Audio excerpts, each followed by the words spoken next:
I was working with Carrie Cole, and there was a songwriting group. I signed up for it just to start honing some of my songwriting skills and really connecting in with yourself so you can decide like who you are as a songwriter.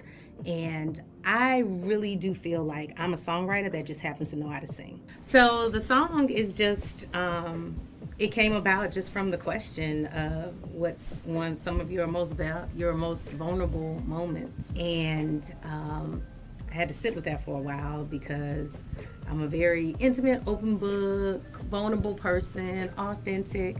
But there are some things that you just kind of keep tucked away. And I had shared a lot. I'm not afraid to talk about a lot. And I kind of went back to losing my cousin and how that really did shape me and what she meant to me. We went in and I came out with Gina. And we actually ended up doing 2 songs for it, but this was the one that was the most closest to me. It was the one that I feel like I was more transparent in, and there were some things that I needed to say, and I felt like saying it this way was the best way. I couldn't even, you had to sing the song. Well, of course you had to make it, right? And then sing it and pull it all together. But then afterwards, we had to do phrasing and melodies and things like that. I couldn't get through the song without crying every time. And that's why I think I really tucked it, and so it was my first time performing it at Backyard on Broadway. And I made it all the way through, almost like right there to the end, and then it just kind of overtook me. But it's one of my most vulnerable songs in ways that I don't even think I'm even revealing or that I even truly understand. I talk about her choice helped me unpack my suitcase because I was ready.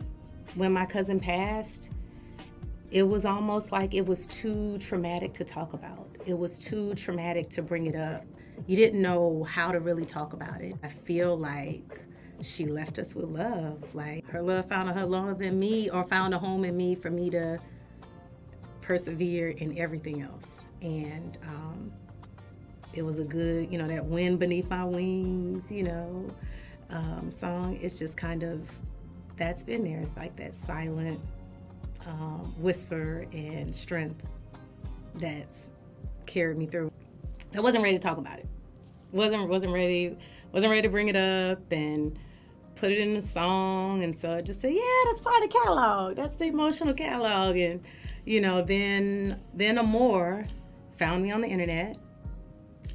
I think sometimes fate, God, universe, however you choose to connect, found a way to bring her to me and me to her. One morning I woke up and she had a message to me and just said, I have an organization that's all about healing, and I just feel like you have a song that you can give to the people that's healing.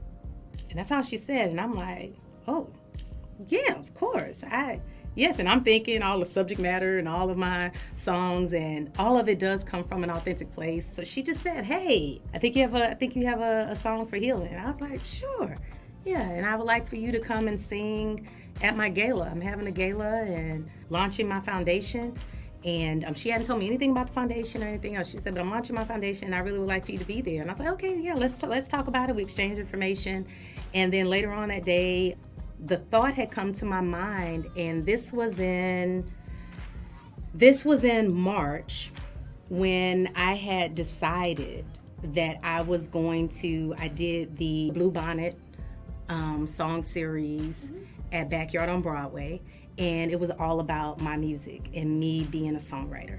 And so I took the whole time to not cover tunes and to really share my music, my stories. And so I said, I already had it on my playlist that I was gonna sing it and that I was gonna do it. And so when she said it and throughout the day and it said healing, and I thought about the song and I said, wait. Because I had thought about, if I'm gonna sing it, I probably need to put this out. And I looked up that, Suicide Awareness Month was in September.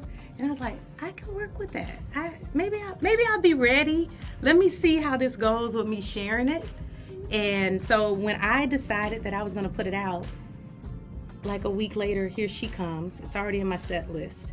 And then I performed it, and it was a moment. It was a moment. And then after that, we talked, and she told me, you know, it's the Monique Woolley Foundation, and she told me, you know, it was about, you know, when you're blue, think yellow, right? Because her daughter's favorite color was yellow, and her daughter had taken her own life. This was a foundation she was doing in her honor, and just helping people to be able to talk and have a forum to be able to speak to those different challenges. And when we have those moments, and to try to reach for something that can help. So when she said that, and I talked to her and I said, well, I actually have a song. And actually I considered that, and I was on my way, and my cousin arrived there before I did, and I was the one who had to deliver the message to my grandma. But when you can connect with the trauma and the loss that it causes for people who love and cherish and have so many hopes and dreams for you and what they wanted, what they saw in you, the potential and the grief that they have to go through with that, when you actually feel that, it forever changes you.